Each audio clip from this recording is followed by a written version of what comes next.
সাবেক পরিবেশ ও জলবায়ু মন্ত্রী সাবের হোসেন চৌধুরীকে গ্রেফতার করেছে ঢাকা মেট্রোপলিটন পুলিশের গোয়েন্দা বিভাগ। সন্ধ্যায় রাজধানীর গুলশান এলাকা থেকে তাকে গ্রেফতার করা হয়। ডিএমপির জনসংযোগ ও গণমাধ্যম শাখা থেকে বিষয়টি নিশ্চিত করা হয়েছে। পুলিশ জানায়, ডিবির একটি দল বিকেল থেকেই সাবের হোসেন চৌধুরীর গুলশানের বাসায় অভিযান চালায়। সন্ধ্যায় তাকে গ্রেফতার করা হয়। সাবেক এই মন্ত্রীর বিরুদ্ধে একাধিক মামলা হয়েছে। গ্রেফতারের পর তাকে ডিবি কার্যালয়ে নেওয়া হয়।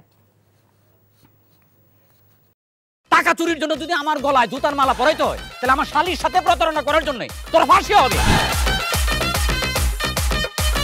দুলা ভাই, আপনার তো ঘর জামাই বইলা একটা পরিচয় আছে, আমার তো তাও নাই।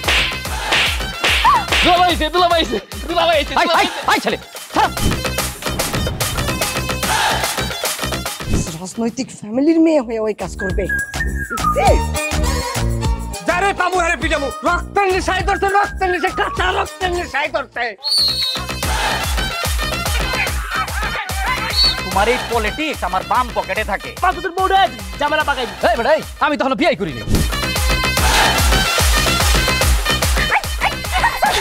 দুইটার আমি গুলি করে মারু। মাসুদরা কোনোদিন ভালো হয় না। আপনার পোশাক আশাক দেখে কিন্তু আপনার তালুকদার বংশের লোক মনে হয় না আব্বা, আপনার মনে হয় যে আপনি ফকির বংশের লোক।